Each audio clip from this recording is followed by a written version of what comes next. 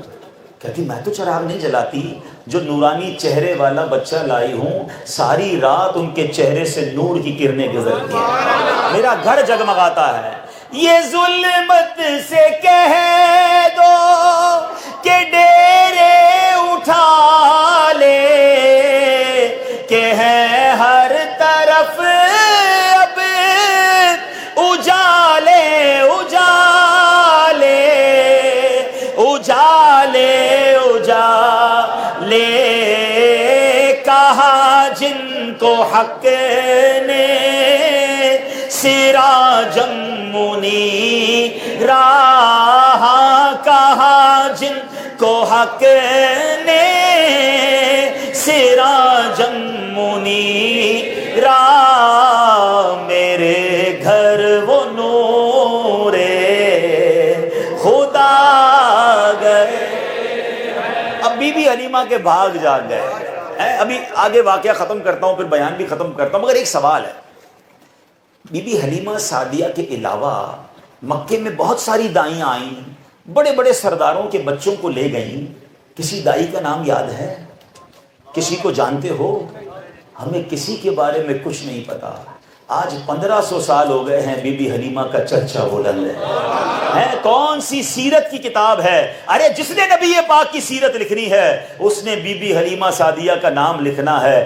اللہ اکبر۔ ایک گاؤں میں رہنے والی ایک غریب عورت، جو مفتیہ نہیں، جو عالمہ نہیں، جس نے کوئی دین کی بہت بڑی خدمت اور کارنامے سر انجام نہیں دیے، بس میرے آقا سے نسبت جڑی ہے، نبی پاک کی خدمت کیا کی ہے، ساری دنیا میں ان کے نام کے چرچے ہیں۔ تو یہ بات مجھے اور آپ کو سیکھنی ہے کہ ان کے جو غلام ہو گئے، وقت کے امام ہو گئے، ان کے جو غلام ہو گئے، وقت کے امام ہو گئے، نام لیوا ان کے جو ہوئے، ان کے اونچے نام ہو گئے۔ لوگ کہتے ہیں میں ٹک ٹاک پر مشہور ہو جاؤں، میں فیس بک پہ مشہور ہو جاؤں، جناب یوٹیوب پر کوئی ایسا اکاؤنٹ بناؤں اور کوئی ایسا ٹیڑھا کام کروں، فالوور مل جائیں۔ ارے چند دن کے فالوورز کے لیے، چند دن کے لائکس کے لیے اللہ رسول کو ناراض نہ کرنا، یہ چند دن کی شہرت کے بعد بربادی مقدر ہوتی ہے۔ مگر جو واقعی غلام مصطفیٰ ہوتا ہے، جو واقعی نبی پاک کی شان کو بیان کرتا ہے، اللہ ان کے ناموں کو بلند فرما دیتا ہے۔ آپ دیکھو نا، 1000 سال سے زیادہ عرصہ ہو گیا ہے،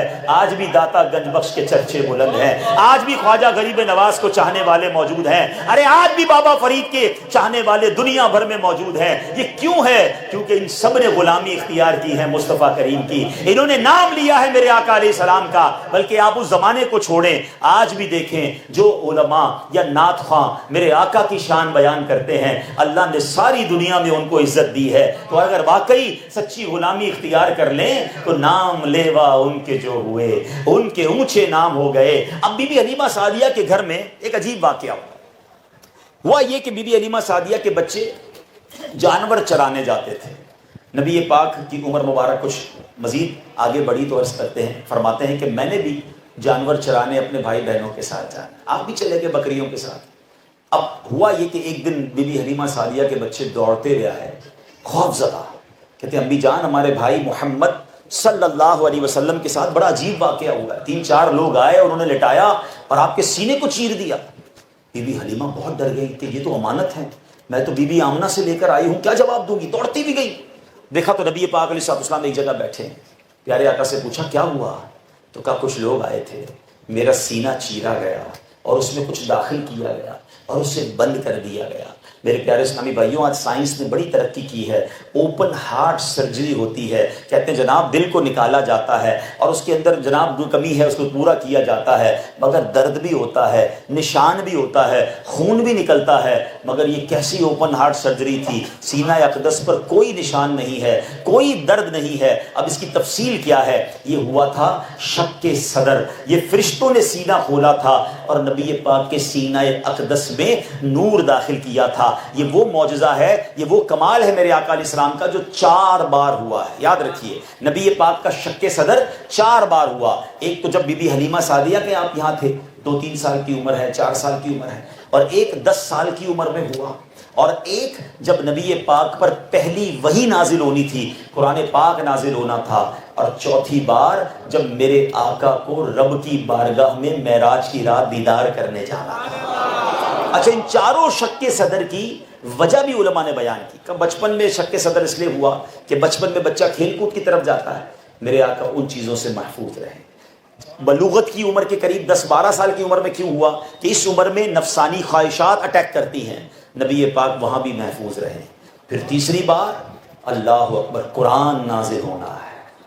قرآن خود کہتا ہے کہ اگر ہم اس قرآن کو کسی پہاڑ پر نازل کرتے تو وہ ریزہ ریزہ ہو جاتا. یعنی دنیا میں کوئی جگہ نہیں تھی جہاں قرآن نازل ہو سکتا, پہاڑ سے زیادہ مضبوط جگہ کون سی ہے؟ یہ قلب مصطفیٰ کو طاقت عطا کی گئی کہ اب قرآن نبی پاک کے دل انور پر نازل ہوا, تو اس سینہ چیر کر نور داخل کیا گیا.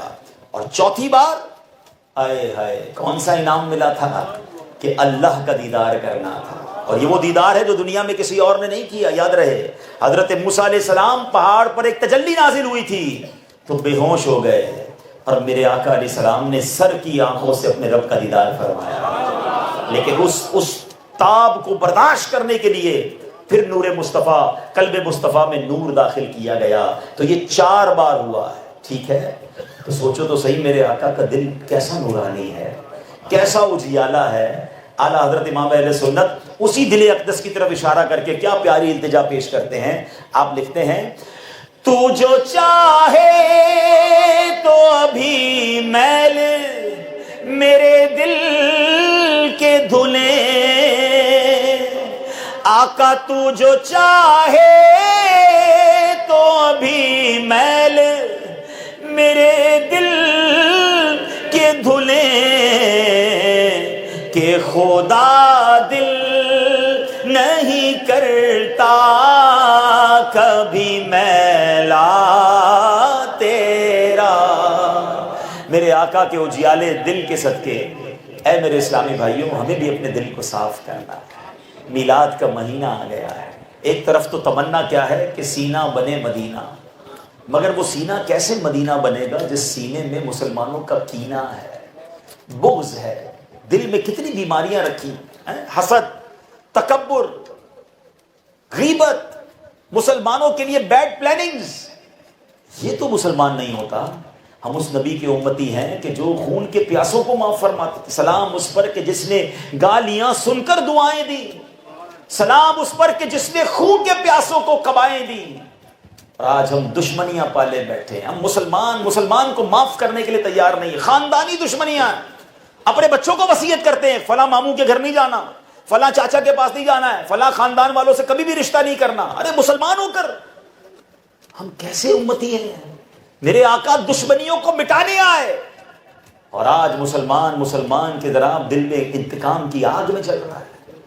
یہ میلاد کا مہینہ ہے, اس مہینے میں دلوں کو صاف کیجئے. میں نے آپ کو نبی پاک کے قلب اطہر کی نورانیت کے بارے میں بتایا. سوچئے میرا دل کیسا ہے. اور یاد رکھیے کچھ بیماریاں ایسی ہیں آج کل بڑا ڈسکس ہوتی ہے کہ یار ہارٹ ڈیزیز سے بچنا چاہیے, کولیسٹرول, ڈائبٹک, اور جناب بلڈ پریشر. اچھی بات ہے, خیال کرو اپنے دل کا, اپنی صحت کا, مگر مجھے ایک بات بتائیں نا, یہ ساری بیماریاں اگر بڑھ جائیں تو کیا لے لیں گی؟ جان لے لیں گی نا. مرنا تو ویسے ہی ہے. لیکن جن بیماریوں کی میں بات کر رہا ہوں ان میں کچھ بیماریاں ایسی ہیں جو ایمان لے لیں گی. اور یہ میں نہیں کہتا, نبی پاک علیہ السلام نے فرماتے ہیں حسد ایمان کو مونڈ دینے والی بیماری ہے. حسد ایمان کو ایسے برباد کرتا ہے جیسے سرکہ شہد کو برباد کرتا ہے. حسد پتہ ہے کیسی بیماری ہے؟ اس کے بارے میں فرمایا کہ حسد نیکیوں کو ایسے کھا جاتا ہے جیسے آگ لکڑی کو کھا جاتی ہے. سردیوں میں لکڑی جلائیں تو کیا ہوتا ہے؟ لکڑی تھوڑی دیر بعد فنش, راخ. اب بندہ روزے بھی رکھے, نماز بھی پڑھے, حج بھی کرے, صدقے بھی دے اور حسد بھی کرے, وہ پتہ کیسا بے وقوف ہے کہ جو نیکیاں کر کے خود ہی اپنی نیکیوں کو آگ لگا رہا ہے. تو کتنی بری بیماری. اب پرابلم یہ کہ کوئی اس کے بارے میں معلوم کرنے کے لیے تیار نہیں ہے, اس کے بارے میں جانتا. حالانکہ حسد کتنی بری بیماری ہے پتہ ہے؟ سب سے پہلے دنیا میں کون سا گناہ ہوا تھا؟ ہاں آدم علیہ السلام نے جو حضرت آدم کو شیطان نے سجدہ نہیں کیا تھا، دو ہی تو پرابلم تھے، تکبر اور حسد. قابیل اور حابیل دو بھائی تھے نا، کیا ہوا تھا؟ حسد. یعنی یہ سوچو، یہ ایسی بیماری ہے جو بھائی کو بھائی سے شیطان کروا دیتا ہے، بہن کو بہن سے کروا دیتا ہے، دوست کو دوست سے کروا دیتا ہے، اور بندے کو پتہ بھی نہیں چلتا، اور اس کی نیکیاں برباد، اس کا سکون برباد. یہ حسد اتنی خطرناک بیماری ہے، آخرت کا عذاب تو اپنی جگہ، دنیا کا سکون بھی چلا جاتا ہے. حسد ایکچولی پتہ ہے کیوں بہت برا عمل ہے، اللہ کو کیوں اتنا ناپسند ہے؟ ایکچولی حسد اللہ پر اعتراض ہے. ہاں، رب کی تقسیم پر اعتراض ہے، آرگیومنٹ اللہ سے ہے. میں آسان لفظوں میں سمجھاتا ہوں، سب مل کر کہیے، مجھے جواب دیں گے. دولت دینے والا کون ہے؟ اللہ. زور سے جواب دے. دولت دینے والا کون ہے؟ اللہ. شہرت دینے والا کون ہے؟ اللہ. خوبصورت بنانے والا کون ہے؟ اللہ. اچھی آواز دینے والا کون ہے؟ اللہ. اولاد دینے والا کون ہے؟ اللہ. کسی ملک میں ترقی مل جائے، ترقی دینے والا کون ہے؟ اللہ. جو سب دینے والا اللہ ہے، تو اعتراض کس بات پر ہے؟ اللہ پر اعتراض ہے. اے اللہ، اس کو دیا، مجھے کیوں نہیں دیا؟ What is the definition of حسد؟ چلے آج تھوڑا سا میں اگلے 5 منٹ میں اس بات کو کمپلیٹ کرتا ہوں. توجہ چاہوں گا. حسد کی تعریف کیا ہے؟ حسد کہتے ہیں کسی بندے کو کوئی نعمت ملے اور بندہ یہ چاہے اس کی چھن کر مجھے مل جائے، اور اگر مجھے نہ ملے تو اس کی تو برباد ہو جائے. یہ حسد ہے. کتنا گندا دل ہے اس کا جو کسی مسلمان کی بربادی سوچ رہا ہے. اور یاد رکھو، یہ ایمان کو برباد کرنے والی، اعمال کو برباد کرنے والی بیماری ہے. اچھا، اب جب یہ میں بیان کر رہا ہوں نا، تو شیطان بھی تو اپنا کام کر رہا ہوگا نا. شیطان پتہ ہے دماغ میں کیا چیز ڈالتا ہے؟ یہ مولانا صاحب بات تو ٹھیک کر رہے ہیں، مگر میں تو حسد نہیں کرتا، میں تو کسی سے حسد نہیں کرتا. بندہ اپنے آپ کو فوراً سائڈ پہ کر لیتا ہے. نہیں، ایسے سائڈ میں نہیں ہونے دوں گا. آج میں آپ کو کہتے نا، اگر جب تک میرا بلڈ ٹیسٹ نہ ہو پتہ نہیں چلے گا شوگر ہے کہ نہیں، کولیسٹرول ہے کہ نہیں. تو آج میں آپ سب کو ایک مدنی ٹیسٹ دے کر جا رہا ہوں. ہم سب مل کر ٹیسٹ کرتے ہیں. اپنا جواب مجھے نہیں دینا، آپ نے ایمانداری سے اپنے آپ کو جواب دینا ہے. بس 1-2 ٹیسٹ کرواؤں گا آپ سے، اندازہ ہو جائے گا حسد ہے کہ نہیں. پھر علاج بھی بتاؤں گا، ٹینشن نہیں لے. آج انشاءاللہ مدنی کلینک میں آئے ہو سمجھ لو آپ، ٹھیک ہے نا. انشاءاللہ آپ کو مرض بھی بتایا جائے گا، اور انشاءاللہ ٹیسٹ بھی کیا جائے گا، علاج بھی کر کے جائیں گے انشاءاللہ. اچھا، اب ٹیسٹ کیا ہے؟ پہلے یہ سمجھ لیجئے، حسد بری بلا ہے، یہ تو مان گئے ہم. اللہ کو ناراض کرنے والا کام ہے، اعمال برباد کرنے والا. سیویئرٹی پتہ چل گئی کہ کتنا غلط کام ہے، پہلے یہ سمجھنا ضروری ہے. اب آئیے ٹیسٹ کی طرف. حسد جو ہے نا، وہ ہمیشہ اس سے ہوگا جس کو میں جانتا ہوں. جس کو میں نہیں جانتا، میرا کوئی تعلق نہیں ہے، میرا اس سے حسد نہیں ہو سکتا. میں جرمنی میں رہ کر ٹرینڈاڈ اینڈ ٹوبیکو میں رہنے والے شخص سے حسد نہیں کر سکتا. جب جانتا ہی نہیں تو میرا اس سے کس بات کا حسد ہے؟ حسد جاننے والے سے ہوتا ہے، یا دوست سے ہوگا، رشتہ دار سے ہوگا، اپنے قریبی رہنے والوں میں، پڑوسیوں میں ہو سکتا ہے، یا آپ کی فیلڈ کا کوئی بندہ ہے، آپ ہی جیسا کام کرتا ہے، آپ کاروبار کر رہے ہیں ویسا ہی کاروبار کر رہا ہے. اتنا مردود شیطان عالم دین کو عالم دین سے حسد کروا دیتا ہے، نعت خواہ کو نعت خواہ سے حسد کروا دے گا، بیان کرنے والے کو بیان کرنے والے سے حسد کرائے گا، ایک امام کو دوسرے امام سے حسد کروا سکتا ہے. یہ نہ سوچو کہ یہ فارغ ہے، نہیں. جب نبی کے بیٹوں کو حسد کروا دیا تو میں اور آپ کیا چیز ہے؟ پہلے یہ سمجھو کہ میں بچ جاؤں گا اور میں حسد پروف ہوں، ایسا نہیں. We have to check over self. سب کو اپنے آپ کو چیک کرنا ہے. تو پہلے یہ دیکھنا ہے. اب میرا ٹیسٹ ہے، سوال ہے، جواب آپ نے اپنے آپ کو دینا ہے، کسی اور کو نہیں دینا. سوال نمبر 1، زندگی میں کوئی ایسا ہے، دوستوں میں، رشتہ داروں میں، پڑوسیوں میں، قریب کے کام کاج کرنے والوں میں، کوئی ایسا ہے آپ کے کہ جب بھی اس کو ترقی ملتی ہے آپ کو تکلیف ہوتی ہے؟ اچھا، اور پیسے کما لیے، نئی گاڑی لے لی، نیا گھر لے لیا، اور مشہور ہو گیا، فلاں ملک کا ویزا بھی مل گیا. جیسے جیسے اس کو کوئی نعمت ملتی ہے درد ہوتا ہے. اگر برا لگ رہا ہے تو یہی تو حسد ہے. دوسرا سوال، کوئی ایسا ہے کہ جب آپ کے سامنے کوئی اس کی بات کرے، اس کی تعریف کرے، یار وہ بندہ بڑا اچھا ہے، یار بڑا کمال کا ہے، بہت اچھا کاروبار کرتا ہے، بڑی عزت ہو گئی اس کی، بڑا مشہور ہے، محلے میں بڑی عزت ہے. بندہ کہتا ہے اس کی بات چھوڑو نا یار، کوئی اور بات کرو. اس کی تعریف بری لگتی ہے، ہم موضوع چینج کرنا چاہتے ہیں، ہم کہتے ہیں اس کی بات مت کرو. تو اگر کسی کی تعریف پہ تکلیف ہو رہی ہے، یہی تو حسد ہے. تیسرا سوال، کوئی ایسا ہے کہ جب اس کو نقصان پہنچے، کوئی آ کر بتائے یار اس کی گاڑی کا ایکسیڈنٹ ہو گیا ہے، اس کی فیکٹری میں آگ لگ گئی ہے، اس کے گاؤں میں گھر گر گیا ہے، اس کا بچے نے فلاں غلط کام کر دیا، بڑی بدنامی ہو گئی ہے، اسکینڈل ہو گیا ہے. اچھا، سامنے کیا کہیں گے؟ اوئے ہوئے ہوئے بڑا افسوس ہوا، مگر دل میں لڈو پھوٹ رہے ہیں، اب میں تو چاہتا ہی یہ تھا برباد ہو جائے. اس کی آگ لگ جائے پھر اچھا واقعی نقصان ہو گیا، غریب ہو گیا، ارے مزہ آ گیا، توبہ توبہ توبہ۔ یہ 3 سوال کا جواب اپنے آپ سے لیجئے۔ If there is somebody، کوئی ہے ایسا جس کے نقصان میں خوشی ہوتی ہے، تمنا ہوتی ہے اس کے نقصان میں، یا اس کی تعریف یا اس کی ترقی میں پرابلم ہوتی ہے، تو سمجھ لو حسد آ گیا ہے، بیماری آ گئی ہے۔ جب تک اوریجنلی بیماری پہچانو گے نہیں، علاج نہیں ہوگا۔ میں علاج بتا رہا ہوں نا آپ کو انشاءاللہ، پہلے آپ کو میں نے ٹیسٹ بتا دیا، اب علاج بھی انشاءاللہ عرض کرتا ہوں۔ سب سے پہلا علاج، پہلے تو یہ سمجھ لو کہ جس کو حسد ہوا ہے نا اس کو علاج کرنا ہے۔ جس سے حسد ہوا اس کا پرابلم نہیں، اس بیچارے کا کیا قصور ہے، پرابلم مجھے ہے، مجھے علاج کرنا ضروری ہے، کیونکہ میرا سکون۔ اچھا حسد وہ بیماری ہے جو دنیا میں بھی سکون برباد کر دیتی، بندہ اسی کے بارے میں سوچ ہی جاتا ہے، وہ ترقی پا رہا ہے، مجھے تکلیف ہو رہی ہے، رات کو نیند نہیں آ رہی۔ ہمیں کہتے ہیں کچھ لوگ آ کے یار نیند نہیں آتی، بہت سوچتا رہتا ہوں۔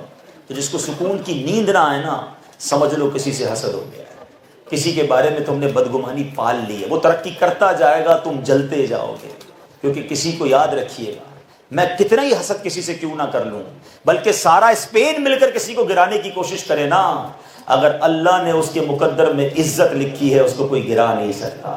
ساری دنیا مل کر کسی کو اٹھانے کی کوشش کرے، اللہ نے اس کے مقدر میں ذلت لکھی ہے، اسے کوئی اٹھا نہیں سکتا۔ وَتُعِزُّ مَن تَشَاءُ وَتُذِلُّ مَن تَشَاءُ بِيَدِكَ الْخَيْرُ۔ ارے اللہ نے اس کا عروج لکھا ہے، ہم کچھ بھی کرے اسے نیچے نہیں کر سکتے، تو حسد کیوں کرنا ہے؟ راضی رہو دوسروں کی خوشی میں۔ یہ اتنی بری بلا ہے، کوئی دوست کہے نا یار نئی گاڑی لی ہے، ذرا آؤ دیکھو تو صحیح، اس کی گاڑی میں بیٹھ کر آئس کریم بھی کھا لیں گے اور گاڑی سے اتر کر کہیں گے سود کے پیسوں سے گاڑی لی ہوگی۔ کوئی بندہ کہے یار میں نے نیا گھر لیا، آؤ تو صحیح بریانی کھلاؤں گا، گھر گئے بریانی بھی کھائی، اس کو تو بڑی تعریف کی، یار بڑا شاندار گھر بنایا ہے، باہر نکل کے کیا کہتے ہیں 2 نمبر کے پیسوں سے گھر بنایا۔ ارے اس کو ترقی مل رہی ہے، تمہیں پرابلم ہو رہی ہے۔ ارے خوش ہونا سیکھو، اپنے دل کو کہو کہ کتنا برا ہے میرا دل کہ کوئی ترقی کر رہا ہے، مجھے کیوں پرابلم ہے۔ پہلے میں آپ کو شرعی علاج بتا دیتا ہوں، پھر ایک لاجیکل علاج، پھر اپنی بات ختم کرتا ہوں۔ شرعی علاج کیا ہے؟ یہ تمام بیماریوں کے لیے، تکبر کے لیے بھی ہے، حسد کے لیے بھی ہے، غیبت کے لیے بھی ہے، بغض کے، جو بھی دل کی بیماری ہے نا، گناہوں کی بیماری ہے، اس کا پہلا علاج پتہ ہے کیا ہے؟ وہ دعا ہے۔ الدعاء سلاح المومن۔ بندہ دعا کرے، اے اللہ ربیع الاول آ گیا ہے، اس مبارک مہینے کے صدقے میرے دل کو حسد سے پاک کر دے، تکبر سے پاک کر دے، مسلمانوں کے کینے سے پاک کر دے، اے اللہ دشمنیوں سے پاک کر دے، غیبتوں سے پاک کر دے، مجھے مسلمانوں کے لیے اچھا بنا دے۔ دعا کرو نا، اللہ دیکھیں میں کمزور ہوں، میرا رب چاہے تو سب صاف ہو جائے گا نا۔ تو پہلا علاج دعا ہے۔ دوسرا علاج یہ تھوڑا سا مشکل ہے، اب جو علاج بتا رہا ہوں نا یہ اینٹی بائیوٹک ہے۔ کبھی کبھی ڈاکٹر انجیکشن لگاتا ہے نا، درد ہوتا ہے، مگر لگواتے ہیں یار تھوڑا درد برداشت کر لو، علاج کرنا ضروری ہے۔ میں اب آپ کو انجیکشن بتا رہا ہوں۔ وہ انجیکشن یہ ہے کہ آپ کو جس سے حسد ہو گیا ہے نا، مثال کے طور پہ کسی کے شہرت سے حسد ہو گیا ہے، کسی کے مال سے حسد ہو گیا ہے، کسی کے چہرے کے خوبصورتی سے حسد ہو گیا ہے، اتنا اچھا کیوں دکھتا ہے، تو اس کا حل یہ ہے کہ آپ اس کے لیے خود دعا کرنا شروع کریں، اے اللہ اس کے مال میں برکت دے۔ کسی کی شہرت سے حسد ہو گیا ہے، اے اللہ اس کی شہرت میں اضافہ کر دے۔ کسی کے چہرے سے حسد ہے، اللہ اس کے حسن میں اور برکت دے۔ اب آپ کہیں گے مولانا صاحب بندہ اتنا برا لگ رہا ہے، اس کے لیے دعا کروں؟ دعا تو بہت درد ہوگا مجھے۔ ہاں درد ہوگا، اس کا مطلب اندر پرابلم ہے، جبھی تو درد ہو رہا ہے۔ جب آپ دعا کریں گے نا، شروع میں تکلیف ہوگی آپ کو، کرتے رہیں، تھوڑے عرصے بعد آ کر کوئی بتائے گا نا یار اللہ نے اس کے اور ترقی دے دی، تو آپ کہیں گے ہو نہیں، میں بھی تو دعا کرتا ہوں اس کے لیے، تو تکبر نکل جائے گا۔